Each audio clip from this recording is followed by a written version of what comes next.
Hey, what's up guys? Welcome back to the channel. Welcome back to another video. If you're stopping by the channel for the first time, please consider subscribing to my channel. And while you're at it, hit that thumbs up button for me. It will allow YouTube to share this video with more people. Thank you very much for that. Today we're going to be talking about 6 investing habits that changed my life. Number 1, don't delay. Start investing now. And the reason I say that is because the 8th wonder of the world, which is compound interest. And let me give you guys a quick example, so perhaps that will help you understand compound interest a little bit better. Let's say I have $1,000 and I take that $1,000 to my local bank and put it in a high yield savings account that pays me 2%. So in month 1, I earn 2% on that $1,000, which is $1.66. In month 2, I earn 2% on $1,001.66. And in month 3, month 4, throughout the entirety of me having that investment in that high yield savings account, the bank will pay me 2%, and that interest will earn interest. And that's really what compound interest is, guys. The ability to be able to earn interest on top of interest. Now, I've done that for over 20 years, but the way I did it was through the financial markets, through investing in index funds and individual stocks. And I've received between a 6 and a 15% return while I've done that. So I would say, think about it on that scale. Think about if you take $1,000 a month and invest it for 10 years, for 15 years, and you're able to get compound interest for that 10 or 15 years. That's what I did. And that helped me get my net worth to a 7-figure net worth. Taking a small amount of money, investing it over time, and taking advantage of compound interest. So don't delay, invest now.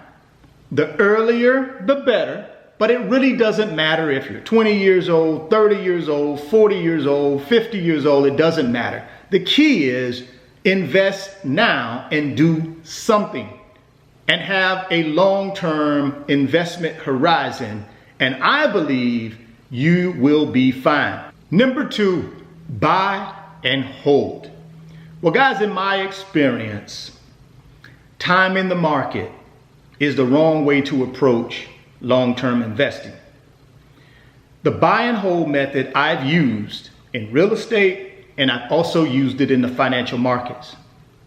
And all buy and hold, in my opinion, means is you buy an investment today and you hold it for the long term. Let me give you an example with real estate. What I do is I will look for a great location to buy a single family home in for rental purposes. So I find a house in a $300,000 neighborhood. And all that means is the average house in that neighborhood is gonna be worth about $300,000. But what I do is I go in that neighborhood and I find value. I find a house that's but currently valued at below market, say $250,000. So now I'm in a $300,000 neighborhood. I'm getting ready to buy a house for $250,000. I'm going to probably put $5,000 or $10,000 into it with a little bit of paint, a little bit of carpeting, maybe some new appliances. And over the course of the next couple of years, I take that property, because of some of the cosmetic improvements I've done, I've taken that property from a $250,000 value to market value, which is $300,000. So that's $50,000 in equity. Now what I do is I hold that property for 5 to 10 years, which in my opinion, for my real estate investment strategy, that's long term. And then at the end of that 5 to 10 year hold pattern, depending upon the property and the location, then at that point, I have an opportunity to realize through appreciation and through principal pay down from the rental income, I have an opportunity to really grow my net worth and grow my wealth by being a buy and hold investor when it comes to real estate. You can also do the same thing in the financial markets. My recommendation is you buy and you hold for the long term, especially in index funds or individual stocks, which are my two favorite. I do that quite a bit. But the buy and hold method is probably the best method to use, at least in my opinion it is. Number 3, understand what you're investing in. And all that means is have some type of knowledge around the investment you're getting ready to buy. If you want to get into real estate and be a real estate investor, do some research, get you some information, learn something about real estate investing before you go out and just try and buy a real estate property. Same thing in the financial markets. If you want to invest in individual stocks, if you want to invest in mutual funds or index funds or ETFs, what I recommend you do is learn something about those different types of financial investments before you invest. The key to investing is having a good comfort level and a decent understanding of what you're investing in. I always say I never invest in anything that I don't know anything about. That's the reason I don't invest in Bitcoin. That's the reason I don't invest in other ways of investing, because I don't know anything about those types of investments. So understand what you're investing in, and I think that will serve you well as you get ready to buy investments in real estate or whether it be in the financial markets. Number 4, don't invest money that you need for the short term. What I mean by that is, if you got $5,000 in your savings account and you're saving that money to potentially get into a new home, you see this hot opportunity in the financial markets that you want to take advantage of. Because your thinking is, hey, I could take my $5,000, I can stick it in there, and in 30, 90 days, I can turn a quick profit and put that money back. What if that investment that you put the $5,000 in the financial market goes down? Then you're stuck. Your $5,000 is tied up, it has depreciated or lost value, and now you can't use that money for the need you intended it for. Again, recommendation is don't put money in investments like real estate or the financial markets unless you have a longer term horizon and you don't need that money for the long term. If you're going to need it short term, my recommendation is put it in a high yield savings account at your local bank and then let it earn 1%, 2% interest, whatever it's going to earn. At least you know it's protected, and then you can always go get that money and put it in to that intended purpose.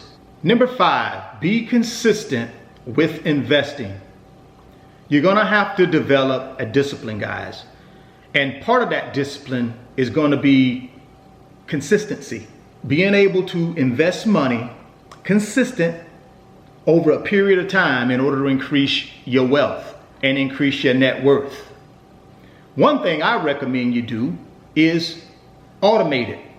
For instance, if you want to invest in the financial markets, and again, I don't care if you have $100, $1,000, or $10,000. It doesn't matter. What we're trying to establish is some type of consistency for you. And for me, that was extremely important. What I did was I would take 10% of my 9-to-5 salary and I would consistently invest that. And I did that for over 20 years. And I automated it. So every single month, that money would come out of my checking account at my bank and go into my brokerage account. So one of my recommendations to you, if you're having problems with consistency, think about automating the process so that it's automatically taken from a checking account or a savings account or out of your check when you get it, before you get it, and then it goes into that investment automatically. That will help you with your consistency if that's a problem for you. Number 6, trust yourself. And what that means is you have to be confident when you're starting to invest. You got to also be careful with taking advice from the people around you. In my experience, if people don't know anything about investing, those are probably the wrong people to get investing advice from. If you want to get advice from somebody, find someone who is an investor, who does understand the principles of investing and can help you as you determine what are the right investments for you. It can give you some clarity. But be careful with not trusting yourself. Sometimes you just have to go with your gut instinct. I've done that many times in real estate and in the financial markets. For me, I like to just do it on my own. I don't want a lot of advice from the outside world. I go online, I do my research on the individual companies that I'm going to buy stock in, or if I want to invest in an index fund, I'll go take a look at that particular index fund and do my research online, and then I pull the trigger because I like to be able to trust myself. And I know if I allow others to start giving me their opinions, then I'm going to start doubting myself. So be careful with that. I would say go with your instincts, trust yourself, do your homework, and be confident in your decisions. I hope the video was helpful. I hope it shed some light on some of the things that you can do. Take some of these 6 investing habits that have helped me. Hopefully they can help you. Again, the key, I think the most important thing you got to get out of this is you got to start now. It doesn't matter. It's never too late. You can start investing at any age. Obviously, the earlier you do it, the more compound interest will help you and the more you'll build your wealth. But I think you can start at any age. So don't let that stop you. The key is getting started right now. Thoughts become things. If you can see it in your mind, you can hold it in your hands. You guys keep chasing your greatness and never stop believing in yourself. And I'll catch you on the next video. Peace. If you want 2 free stocks, click on that link in the description box of the video, and Webull is going to give you 2 free stocks when you open a new Webull brokerage account. Deposit $5 in that brokerage account. They're going to give you 2 free stocks valued up to $2,300. Today's video is sponsored by my company, RF Financial Consulting. And in my company, I work with individuals just like you through financial mentoring and coaching sessions. And in those 1-hour sessions, we talk about strategies to help you get to your financial freedom, whether it be through real estate investing, stock market investing, creating additional streams of income, credit card arbitrage, or starting and growing a business. If that's something that you might be interested in, there's an email address in the description box of the video. Send me an email and let's discuss if I'm the right fit for you.